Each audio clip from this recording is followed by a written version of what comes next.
I want to talk to you guys about 4 simple producer tricks that will level up your beats fast. I'm really on this kick right now about how the smallest subtleties in music make your music just level up when it comes to quality sound. So let's get into some of that right now in Beatmaker 3. So I mentioned to you guys that I did the count challenge and I finished the whole song, and I want to share with you guys some of the things I did specifically to make that track happen. The first tip is reverse swells. If you guys haven't heard the new song we just finished called The Crown, it is up on my channel, but I haven't released it on Spotify yet. That is coming up, waiting on the album art, but we will get that to you.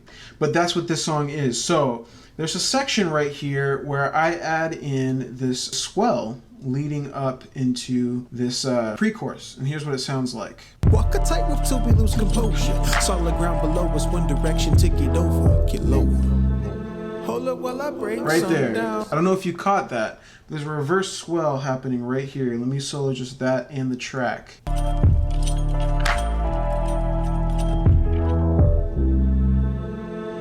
Right there, and it clips off. So what that is, that reverse swell is just a vocal that I have chopped a little piece of, and then I've added a ton of reverb, and I flipped it, and I'm gonna show you exactly how to do it. It's really not hard, so let's check it out. So what I did was, I had this vocal right here. Hold up while I break some down. Hold up, let me break some down. So the down right here is the note I wanted. Hold up while I break some down. Hold up. Right there, down. So what I'm gonna do is, I'm going to duplicate this channel, okay? And I'm gonna go into free grid, change my grid to free. Let me do this where you guys can see it. There we go. All right, so I got my grid set to free. Let me zoom in so I can see the waveform here. I'm gonna take the scissors here, and I'm gonna go ahead and chop that section out. Let me zoom in a little more so I can see it. But when I said down, that's the note I want. Chop that out. All right, I don't need anything else here. Delete that and delete that. And this is the section we need. Down. Yeah, so down, that's it. And what I'm gonna do is I'm gonna throw a ton of reverb on this. So go to audio effects. We'll go to right here, we'll go to reverb. I'm just gonna add a Pro R reverb. And we're gonna turn this up. Decay rate, room size, make it sound a little farther, a little brighter. Okay, great. So we've got a reverb, just a really wet reverb, and I'm gonna play for you what that sounds like. There it is. All right, and what I'm gonna do is I'm gonna record that to a new channel. So I'm gonna create a new audio track down here. New audio track. And we're going to route the audio from the other channel to this one. So we press and hold on the channel, hit audio input. You know what, let's name this channel just so we know exactly where it is.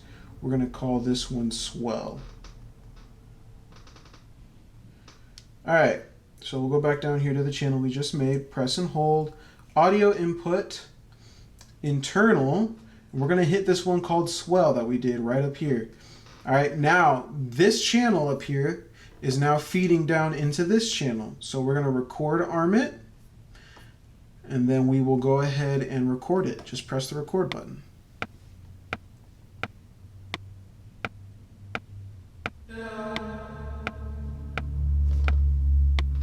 Cool. All right, so now if you look down here, there it is. It recorded it. Perfect. So now what we can do is I'm gonna chop this. We don't need everything before that. You don't wanna chop off your end though. And we're going to go ahead and click this, and we're gonna reverse this, and that's gonna give us our swell. So hit edit, edit sample, process, and reverse.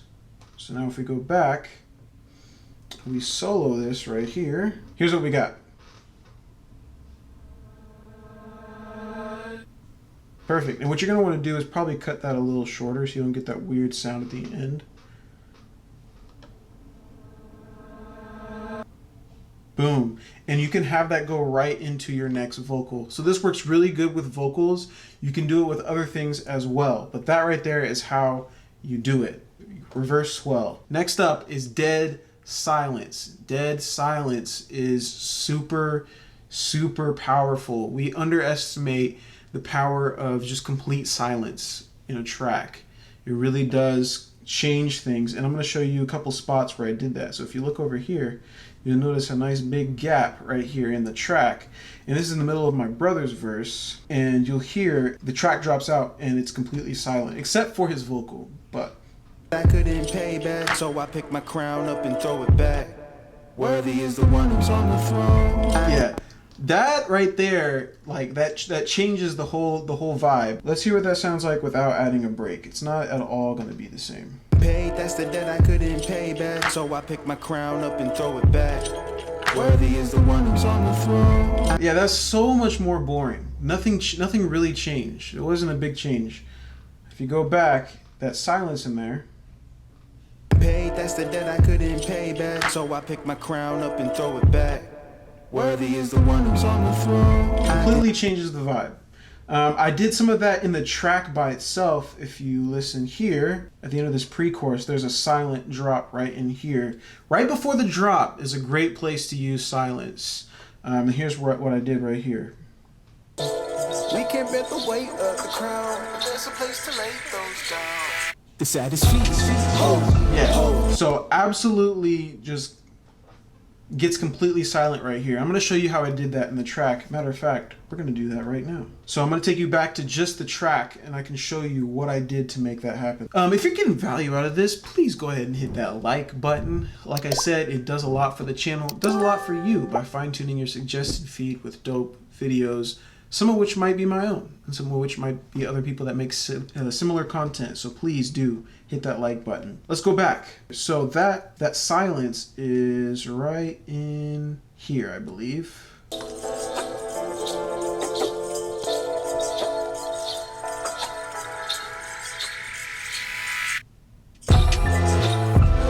Just dead silence before it goes into the chorus. If I didn't add that silence there, it makes the effect of going into the chorus less impactful. Dead silence sets up the listener for a big impact. So catch that one more time.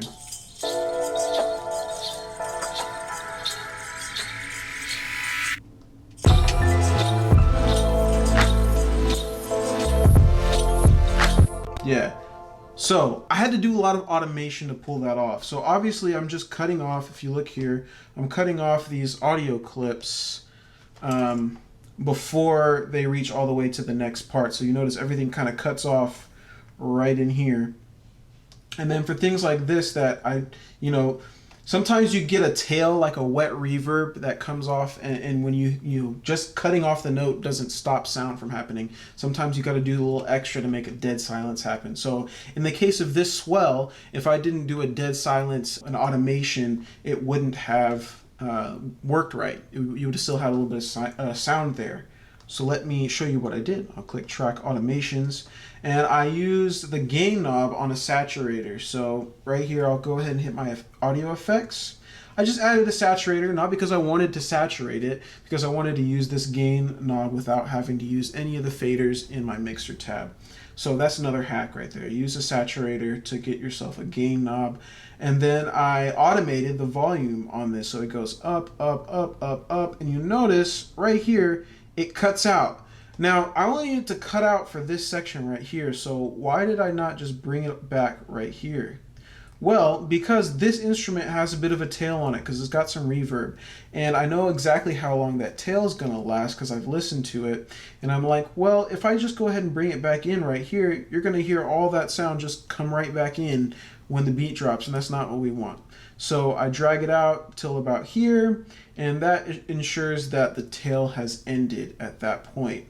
And that's why I do it that way. So yeah, you got it drops out here and comes back. You can also do this with a mute envelope, which I have done for a few different of these channels. So let's see, like Module Pro. So I used a mute for this one instead. So in this case, when you do a mute automation, down means the mute is off, which means you get sound. Up means the mute is on, which means you get no sound. Sounds kind of counterintuitive, but it makes sense.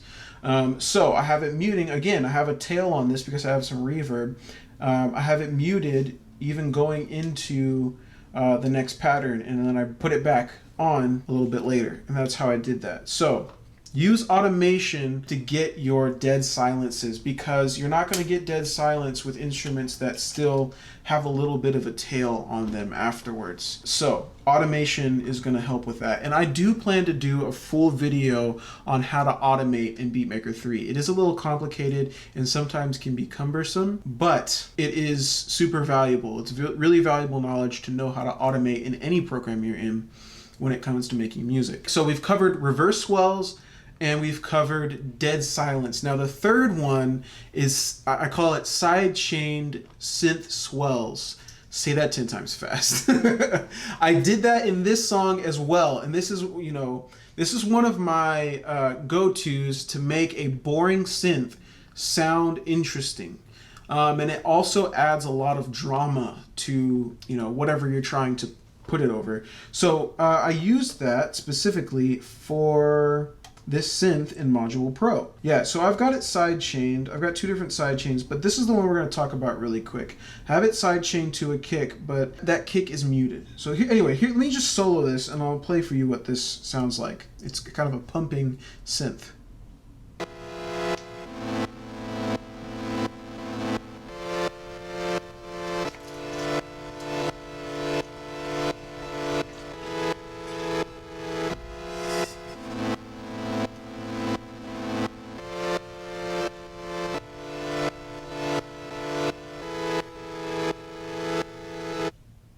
So, before you ask, yes, it is supposed to sound all distorted like that. It's something we're actually going to talk about in a minute. But what I did is, this is just me just playing some chords, just straight up. I'll take off all the fancy effects. Now listen to what this really sounds like.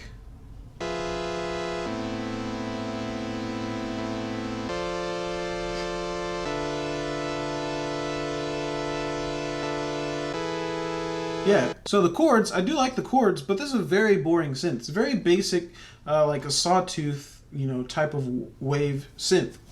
And what I've done to add some grit to this portion of the track, which is what I was attempting to do, is add some grit and add some drama. What I did was I then took that and I added some vibro flange to get some, you know, pitch wobble in there. I've talked about that before, but I did that using koala effects. But then obviously I put an SV filter on it that, you know, cuts out some of the highs, and then I threw some overdrive on it. We'll talk a little bit about that in a second, but yeah, that just makes it completely distorted.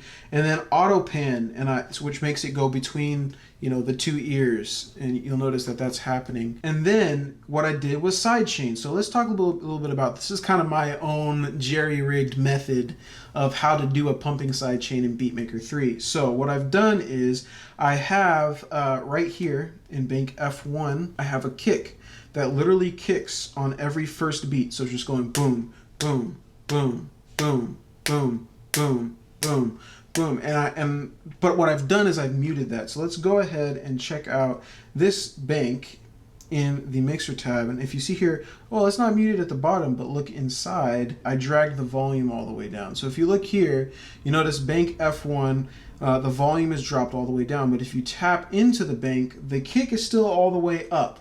So if you watch this, as I play this music, the kick is still going to be showing, you know, audio levels in here.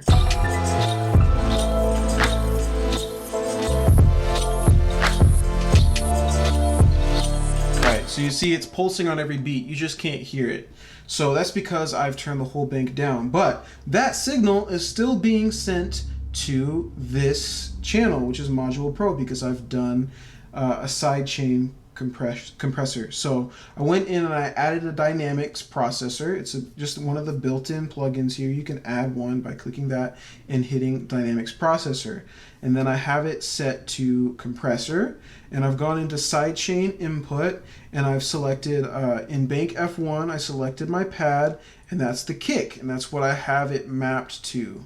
All right, and then what I've done is I've set the threshold really low, so it's cutting a lot out of the synth. And I've got, you know, the release is about 60 because I want it to take some time to come back in. You can play with these knobs and you'll hear the differences in the sound. But what it's doing is this kick is causing the synth to duck down and come back. That's the whole purpose of this. And if that sounds a little complex, I do apologize. I did that as well with this white noise, this riser, or I guess a faller, or a fall. I have that pumping as well. This is what that sounds like if I solo it.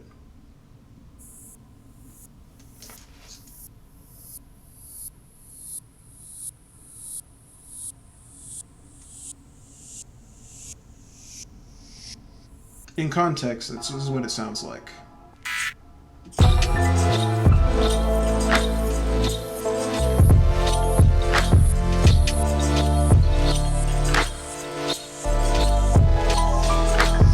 Yeah.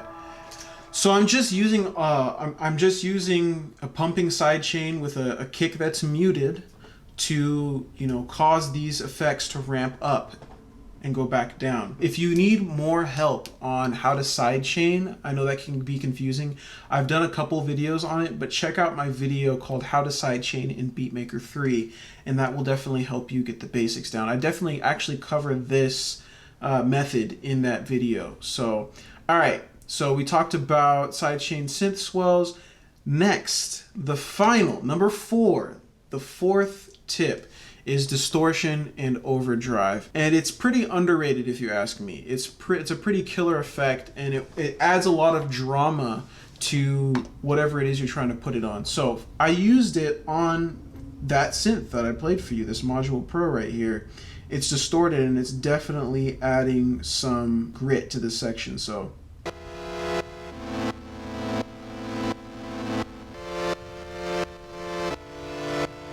if I played this section without this synth, it would seem pretty dull. I mean, not really, but I mean, it would seem duller.